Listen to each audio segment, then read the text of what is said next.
Scotty Thompson is a renowned antagonist, and I think they almost brought a new rule in 12 months ago. And it's on now, Thompson. Yeah. It is on 3 of the right. That's a good headlock too. He has been poking the bear, and the bear has responded.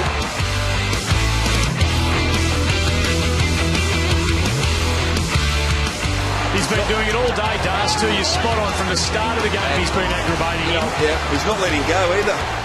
Scotty had been revving up Barry all game, and it was right at the time where he was pretty fiery, obviously his whole career, but he'd had a few moments. Yeah, before the game I knew I was playing on him, so Brett Allison, a forwards coach for us, used to coach him, so I had a word to him and we went in with a plan. So the plan was not to aggravate him and just be hard one-on-one defending, so I was doing that, and I don't know what I did, but in the second quarter, that was the first thing I really did, and saw him tying his shoelace up, and I had a brain fade and just pushed him over. I think he was trying to tie up his shoelace, and he just kept getting bumped by Scotty, and just bumped again. I'm just thinking, it's not a smart move. Scotty knocked him over, and I was actually not facing. I was facing away, and you could just hear the whole crowd go up, and I looked around, and it was just on.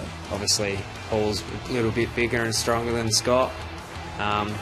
Thought I'd come back and help him out, and all that I saw was he had him, don't know whether it was in a headlock or around his chin, but he wasn't moving that much, so I've come and tried to pull him off. I couldn't pull him off. He was too strong and too big. I don't know what I was thinking. Thought it might have been a little bit funny, but in the end it wasn't really funny for me.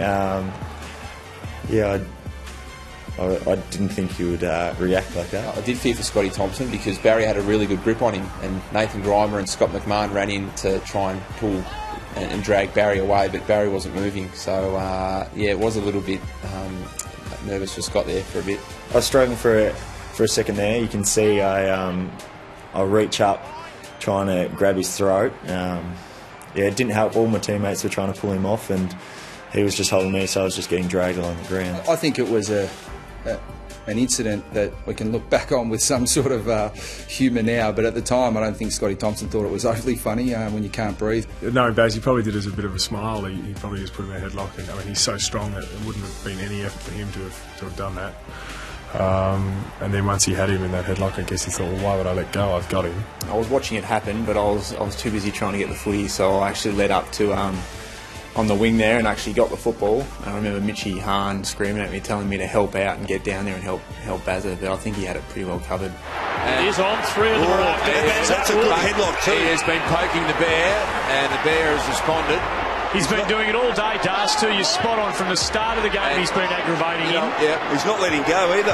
I think it was probably a little bit scary for Scott, but it was a weird situation. I didn't think I poked the bear too much before it, but that got him. It was probably the most softest attempt to drag a bloke off your teammate of all time, but myself, Scott McMahon and Spud Ferrito raced in, and I think we're all doing a pretty average job.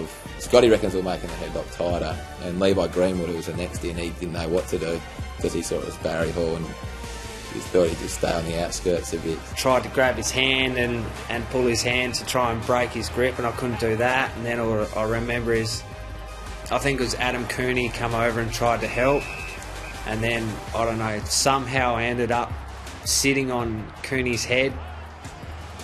God knows how. And then Barry ran off the ground and proceeded to elbow pretty much all of us in the head on the way off as well. So, I was pretty happy that when we played the Doggies next that I was actually out injured that week, because I think there's not many blokes that intimidate you on the footy field, but that day, he could have killed anyone, I think. He was running off, and a few of the other boys were coming up to give him a mouthful, and I just remember him running off with his arms up like this, saying, if you get in my road, I'm just going to hit you. One memory was Gia and I was sort of showed our talking to him and our appreciation for how he kept putting his arms up while sort of trying to elbow people. I thought he disguised it pretty well. It's like a new move.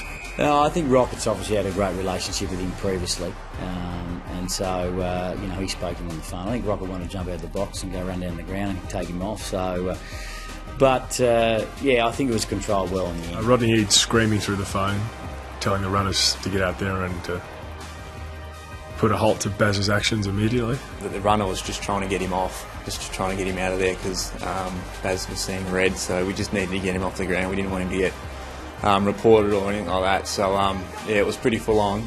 I remember Rocket. He was pretty worked up. I do laugh about it now. We had a bit of a chuckle. Obviously, Barry's a commentator now, and he actually interviewed Scott after a game and got in after the game and was talking to him, and he said he was pretty nervous going up and talking to him. Look, I'm a little bit nervous, boys. Last time we were beside each other this close, Scotty, it was a little bit different, wasn't it? Oh, just a little. I think I'm the one who's nervous. Yeah, no, a bit different. I think we have a bit of a laugh about it now, but at the time I think Scott was pretty scared. Looking back, it is pretty funny, you know. Like, well, I don't know what the hell Scotty was thinking, knocking over Barry Hall. Like, he could have killed him, and Scotty thinks he actually blacked out for a short period of time. So he's changed to. That probably put Scotty Thompson on the map.